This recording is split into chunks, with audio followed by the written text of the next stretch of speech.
"Ma'am, step out of the vehicle immediately." The command cuts through the night air like a knife. Judge Octavia Sterling's hands freeze on her steering wheel as she stares at the white police officer standing beside her BMW, his hand resting dangerously close to his weapon. "Officer, I think there's been some mistake. This vehicle has been reported stolen. Turn around and put your hands behind your back." Her blood runs cold. Stolen? This is her car. She bought it with her own money, has the papers in her glove compartment, and she's never stolen anything in her entire life. But as Officer Derek Whitman moves closer with handcuffs gleaming under the streetlights, Judge Sterling makes a decision that will change both their lives forever. She reaches slowly into her purse. Hit that like button and comment where you're watching from. If you're ready for a story that will restore your faith in justice, because what she pulls out of that purse is about to end this cop's career in the most spectacular way possible. This is the true story of how one traffic stop went horribly wrong, and how 15 years of police corruption came crashing down in just 15 minutes. By the time this night ends, one of them will be vindicated and the other will lose everything. But before we get to how this all ends, you need to know exactly who these two people are, because the contrast will blow your mind. Meet Judge Octavia Sterling. At just 42 years old, she's already made history as the youngest black woman ever appointed to the Richmond Circuit Court. Born and raised in Richmond's East End, she clawed her way through Virginia State University, then Howard Law School, working 3 jobs just to pay for books. For 8 years, she's been the judge that criminals fear and honest citizens respect. Her courtroom is where justice actually happens. She's presided over hundreds of cases, including some of the biggest police misconduct trials in Virginia history. When cops mess up, they end up in front of Judge Sterling. And she doesn't play games. Now meet Officer Derek Whitman. 15 years on the Richmond police force, and if you looked at his personnel file, you'd wonder how this man still had a badge. 17 citizen complaints for excessive force. 12 allegations of racial bias. 6 times his incident reports didn't match the video evidence. But here's the crazy part. He'd never faced real consequences. Not once. The department just shuffled him around from precinct to precinct like a bad penny that keeps turning up. His supervisors looked the other way. The union protected him. And Derek Whitman kept right on terrorizing the community. The irony? Judge Sterling had actually ruled on cases involving officers just like Whitman. She'd seen their lies, their cover-ups, their complete disregard for people's rights. She knew exactly how these dirty cops operated. Comment below if you think dirty cops should face real consequences, because you're about to see what happens when karma finally catches up. So here we have it. On one side, a brilliant judge who's dedicated her life to upholding the law. On the other, a corrupt cop who thinks he's above it. 2 people whose paths were destined to cross. Little did she know, this routine drive home from dinner with colleagues would change everything. Not just for her, but for every future victim of police misconduct in Richmond. Because sometimes it takes the right person in the right place at exactly the right moment to bring down an entire system of corruption. The stage was set for a confrontation that would make headlines across the nation. August 15th, 2023. Downtown Richmond is quiet except for the occasional car passing under the streetlights. Judge Sterling has just finished a late dinner with fellow attorneys at a popular restaurant on Broad Street. It's been a good evening, good food, good conversation, and she's looking forward to getting home to her quiet house. She walks to her pride and joy, a pristine 2022 BMW X5 that she bought with money from her grandmother's inheritance. Midnight black, leather interior, every payment made on time. This car represents everything she's worked for. Success, independence, the American dream realized. As she pulls out of the parking space and heads toward home, Judge Sterling has no idea that 3 blocks away, Officer Derek Whitman is sitting in his patrol car, bored out of his mind and looking for action. His car is equipped with something called an automated license plate reader, LPR for short. This system is supposed to make policing more efficient. Cameras scan every license plate that passes by, checking them against databases of stolen vehicles, wanted suspects, and outstanding warrants. Sounds great in theory, right? But here's what they don't tell you about this technology. It makes mistakes. Lots of them. The cameras misread numbers and letters all the time. The databases aren't updated properly. And when the system gets it wrong, innocent people pay the price. 3 weeks earlier, a BMW X5 was reported stolen in Norfolk, Virginia. The license plate on that stolen car read VBX 4821. But the LPR system's camera was damaged, and its software wasn't calibrated correctly. When Judge Sterling's car passed by with plates reading VBX 4281, the system couldn't tell the difference between a 2 and an 8. To the computer, they looked identical. The alert flashed on Whitman's screen. Stolen vehicle, approach with caution. Now, department policy clearly states that officers must verify LPR alerts through dispatch before making any stops. They're supposed to double-check the information, confirm the details, make sure they have the right car. But Derek Whitman had never been one to follow rules. He saw a black woman driving an expensive car, and the computer said it was stolen. That was all the excuse he needed. The system was about to make a mistake that would cost someone their career, destroy a reputation built over 15 years, and expose a pattern of corruption that had been hidden for far too long. Share this video if you think technology should never replace human judgment, because what happens next proves exactly why human verification matters.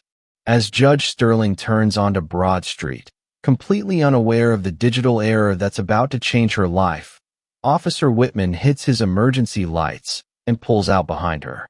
In his mind, he's about to make an easy arrest. In reality, he's about to make the biggest mistake of his professional life. The trap was set. The players were in position, and justice was about to be served in the most unexpected way. Red and blue lights explode in Judge Sterling's rearview mirror. Her heart skips a beat, but she's not worried. She wasn't speeding, wasn't texting, wasn't doing anything wrong. She pulls over in front of the historic Byrd Theater, puts the car in park, and waits. What she doesn't know is that Officer Whitman's body camera is already recording everything. Every word, every gesture, every moment of what's about to unfold will be captured in crystal clear detail. Whitman approaches the BMW with his hand resting on his service weapon. This isn't the casual walk of an officer making a routine traffic stop. This is the aggressive stance of someone who thinks he's dealing with a dangerous criminal. "Ma'am, step out of the vehicle immediately," he barks through the window. His voice is sharp, commanding, with zero warmth or professionalism. Judge Sterling rolls down her window, genuinely confused. "Officer, is there a problem? I wasn't speeding, and I—" "Keep your hands where I can see them," Whitman interrupts, his tone growing more hostile. "This vehicle has been reported stolen." The words hit her like a physical blow. Stolen? Her car? The car she's been making payments on for 2 years? The car registered in her name, insured in her name, sitting in her driveway every single night? "I'm sorry, but there must be some mistake," she says, her legal training kicking in to keep her voice calm and measured. "This is my car. I have the registration and insurance right here in my—" "Ma'am, I'm not going to ask you again. Step out of the vehicle now." The body camera captures every detail of Sterling's face as the reality of the situation hits her. This officer isn't interested in hearing explanations. He's already made up his mind. She's guilty until proven innocent, and maybe not even then. She slowly opens the door and steps out, her hands visible at all times. She's wearing an elegant black dress from dinner, professional heels, jewelry that clearly wasn't stolen from anyone. She looks like exactly what she is, a successful professional woman heading home from an evening out. But Whitman sees something else entirely. He sees a black woman driving a car he's convinced she doesn't deserve to own. "Turn around and place your hands behind your back," he orders. "Officer, please, there has to be some kind of mistake here." Sterling tries again, her voice still controlled, but with an edge of desperation creeping in. "I can show you my registration, my insurance, my driver's license. This vehicle is stolen, and you're under arrest for grand theft auto." By now, people are starting to notice. A couple walking out of the theater stops to watch. Someone across the street pulls out their phone and starts recording. A small crowd is gathering, drawn by the flashing lights and the sight of a well-dressed woman being confronted by police. The optics are terrible. A white officer aggressively confronting a black woman in front of a growing audience. Phones are coming out everywhere, recording from multiple angles. This is exactly the kind of incident that goes viral within hours. Whitman moves behind Sterling with his handcuffs ready. The body camera shows his face, confident, almost smug. In his mind, this is just another easy arrest. Another stolen car recovered, another criminal off the streets. He's probably already thinking about the paperwork he'll file, the commendation he might receive. "You have the right to remain silent," he begins, reaching for her wrists. But Sterling pulls back slightly. "Officer, before you do this, I need you to understand something. I am not resisting arrest, but I am telling you that this is my vehicle. I purchased it legally. I have all the documentation, and if you arrest me for theft, you're making a serious mistake." "Ma'am, the computer doesn't lie. This car was reported stolen." "Computers make mistakes all the time," she responds, her legal mind working even under pressure. "Did you verify this information through dispatch? Did you confirm the license plate number? Did you check the VIN?" Whitman's confidence wavers for just a moment. The body camera catches it, a flicker of uncertainty in his eyes. But his pride won't let him back down now. Not in front of all these witnesses. Not when he's already committed to this course of action. The system showed a match. That's all I need. He reaches for her wrists again, and this time Sterling doesn't pull away. She knows that resistance will only make things worse. But as the cold metal of the handcuffs touches her skin, she makes a decision that will change everything. She looks directly into his eyes and says, "Officer, I need to get something from my purse." But Judge Sterling was about to do something that would flip this entire situation on its head, expose 15 years of corruption, and end a career in the most spectacular way imaginable. "Officer, I need to get something from my purse," Sterling says calmly. Whitman tenses immediately, his hand moving back toward his weapon. "Ma'am, keep your hands where I can see them." "I'm going to reach very slowly into my purse," she continues, her voice steady as steel. "I'm not reaching for anything dangerous. But there's something you need to see before this goes any further." The body camera captures every second as Sterling moves with deliberate care. The crowd holds its breath. Phones continue recording. Even Whitman seems frozen, unsure of what's happening. She pulls out a small leather wallet and opens it to reveal an official identification card. "Officer Whitman," she says, reading his name tag. "I am Judge Octavia Sterling of the Richmond Circuit Court." The change in Whitman's face is instant and devastating. The body camera catches it all, his eyes widening, his mouth falling open, the color draining from his cheeks like someone just pulled a plug. His confident posture crumbles. His hands start to shake. He takes the judicial ID with trembling fingers, comparing it to her driver's license. The realization hits him like a freight train. He hasn't just stopped an innocent citizen. He hasn't just made a mistake with some random person who might file a complaint that gets buried in paperwork. He has just attempted to arrest a sitting judge. A judge who knows the law better than he ever will. A judge who has the power, the knowledge, and the connections to destroy his career. Judge Sterling, I There must have been some kind of mistake with our system, he stammers, immediately removing the handcuffs. His voice has completely changed. Gone is the aggressive authority, replaced by panic and desperation. I'm very sorry about this misunderstanding. But Sterling is no longer the compliant citizen she was moments before. The power dynamic has shifted completely. She stands taller, her voice carries new authority, and her eyes burn with righteous anger. Officer Whitman, I need you to explain to me exactly why you believe this vehicle was stolen. What was your probable cause for this stop? Hit subscribe if you love seeing justice served, because this is where things get really good. Whitman fumbles through his explanation about the ALPR alert, his confidence completely shattered. He knows he's in trouble. Deep trouble. Did you verify the license plate number before initiating this stop? Sterling asks, her tone now that of a judge conducting an interrogation. The system showed a match, Your Honor, he replies, the formal address acknowledging her authority over him. Did you run the plate through dispatch to confirm the alert? No, ma'am. The ALPR system is usually reliable. Sterling's expression hardens. Officer, you attempted to arrest me for grand theft auto based solely on an automated system alert, without conducting any verification. Do you understand the constitutional implications of what just occurred here? Whitman's face goes even paler. He's starting to realize the full scope of his mistake. You violated my Fourth Amendment rights against unreasonable search and seizure. You violated my 14th Amendment rights to due process. You failed to follow your own department's protocols. And you did all of this in front of multiple witnesses with cameras. The crowd is dead silent, watching this incredible reversal unfold. The officer who was so confident minutes ago now looks like he wants to disappear into the pavement.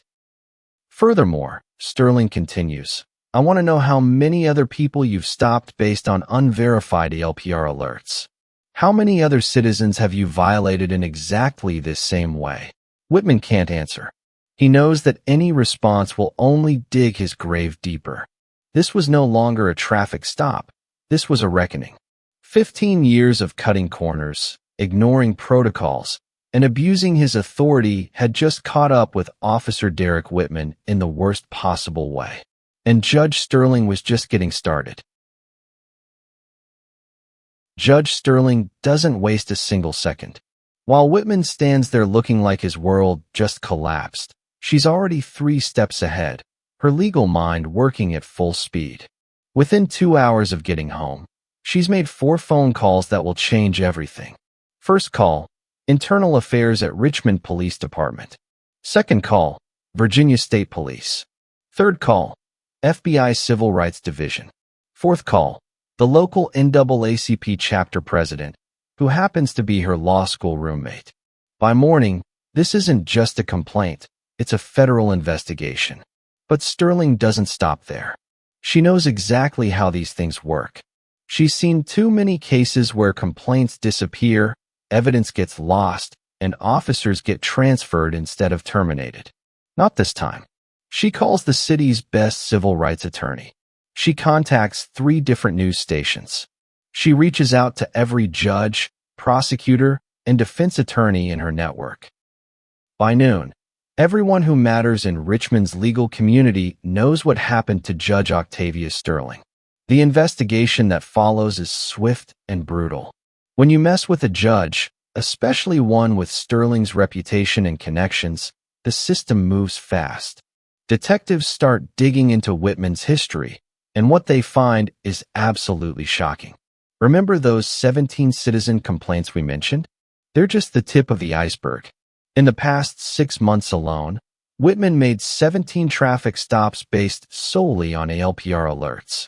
17 stops where he never bothered to verify the information through dispatch, never double-checked the license plate numbers, never confirmed the vehicle descriptions. Of those 17 stops, 12 involved black drivers. 12. That's not a coincidence. That's a pattern. 6 of those stops resulted in wrongful arrests. 6 innocent people were handcuffed, humiliated, and charged with crimes they didn't commit. 6 families had their lives turned upside down because Derek Whitman couldn't be bothered to do his job properly.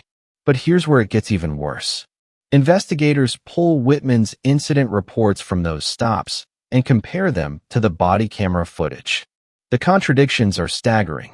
In one report, Whitman claimed a driver was acting suspiciously and appeared nervous.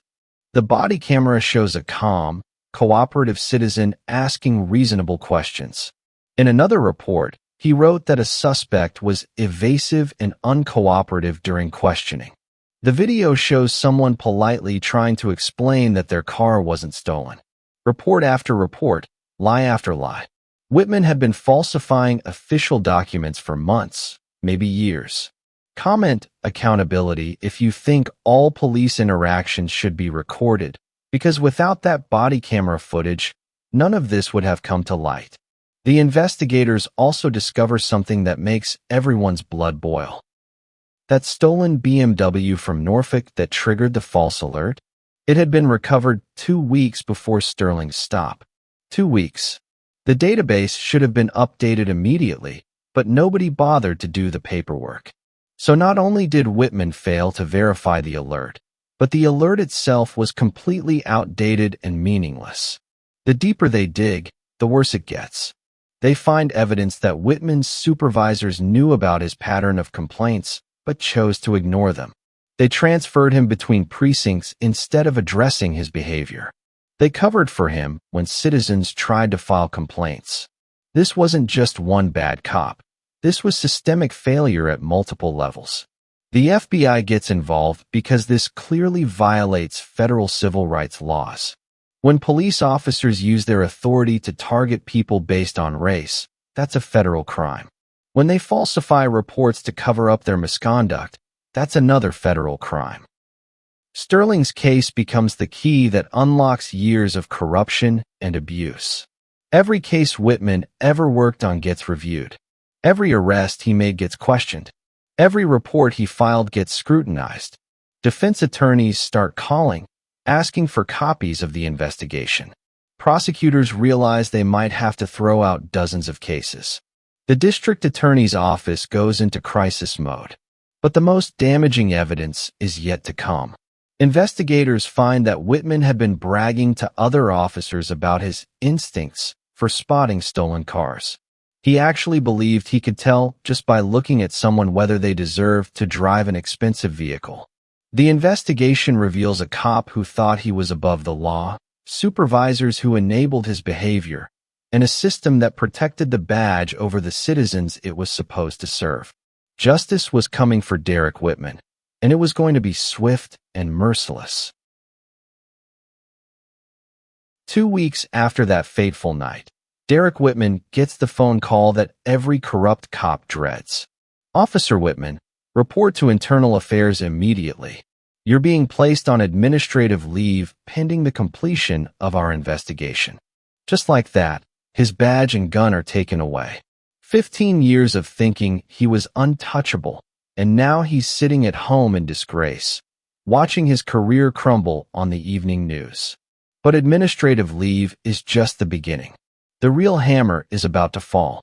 September 30th, 2023. Police Chief Maria Rodriguez calls a press conference that will be remembered for years.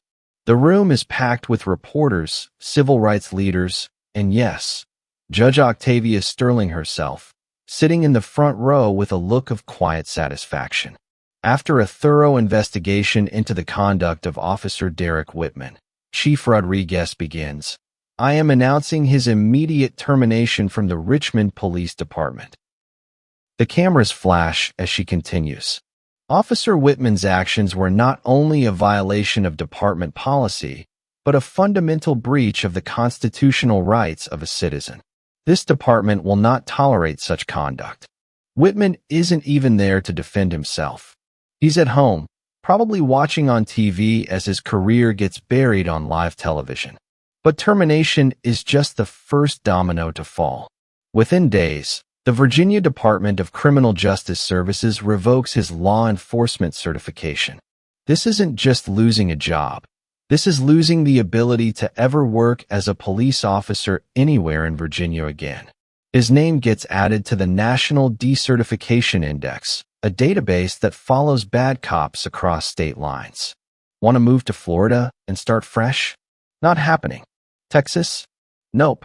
California? Forget about it. Derek Whitman's law enforcement career is over nationwide.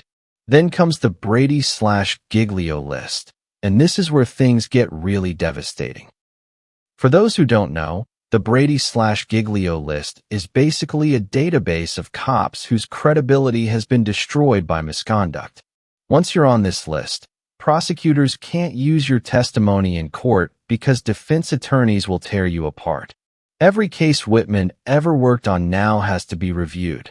Every arrest he made is questionable. Every report he filed is suspect. Defense attorneys are lining up to get their clients' cases overturned. The district attorney's office estimates that over 200 cases might be affected. 200. That's 200 families who might get justice because one corrupt cop finally got caught. But Judge Sterling isn't done seeking justice. She files a federal civil rights lawsuit under Section 1983, and her legal team is absolutely ruthless. They document every violation, every constitutional right that was trampled, every protocol that was ignored, every lie that was told. The evidence is so overwhelming that the city's lawyers take one look at the case and basically throw in the towel. February 2024. The settlement announcement shocks everyone. $2.3 million. $2.3 million. That's not just compensation. That's a message. A message that says you cannot violate people's rights and expect to get away with it. The city tries to spin it as avoiding costly litigation, but everyone knows the truth. They paid that money because they knew they would lose in court, and they knew the jury verdict would probably be even higher. Officer Whitman's 15-year career was over in 15 minutes. From the moment Judge Sterling pulled out that ID card to the moment his certification was revoked, everything he thought he had built came crashing down. But the consequences don't stop with Whitman. The entire Richmond Police Department gets a wake-up call. Chief Rodriguez implements new policies requiring officers to verify all ALPR alerts through dispatch before making any stops. No more lazy policing. No more taking the computer's word for it. The department invests in upgraded ALPR technology with better accuracy and more frequent database updates. They establish new training protocols emphasizing constitutional policing and de-escalation techniques. Every officer has to complete additional training on implicit bias. They create an early warning system to identify problem officers before they become Derek Whitman. The Virginia General Assembly passes new legislation requiring all law enforcement agencies to maintain Brady/Giglio lists and make them available to prosecutors and defense attorneys. They establish stricter standards for police certification and create a statewide database of officer misconduct. One traffic stop, one corrupt cop, one judge who refused to be intimidated. The ripple effects are still being felt today. Police departments across Virginia have changed their policies. Officers think twice before making questionable stops. Citizens know their rights are protected. Derek Whitman thought he could abuse his authority forever. He thought the badge made him untouchable. He thought wrong. Justice had finally caught up with him, and it was beautiful to watch. The Sterling case didn't just end one cop's career. It sparked a revolution in how Virginia handles police accountability. Within 6 months, 12 other police departments across the state had revised their ALPR policies. The Virginia State Police issued new guidelines requiring double verification of all automated alerts. 3 other cities settled similar lawsuits involving false stops, paying out over $4 million combined. Technology companies that manufacture ALPR systems suddenly found themselves facing scrutiny they'd never experienced before. Software updates were rushed out to improve accuracy. Database maintenance became a priority instead of an afterthought. The Sterling case became a cautionary tale taught in police academies nationwide. But here's the uncomfortable truth that nobody wants to talk about. Judge Sterling's treatment changed dramatically the moment she revealed her position.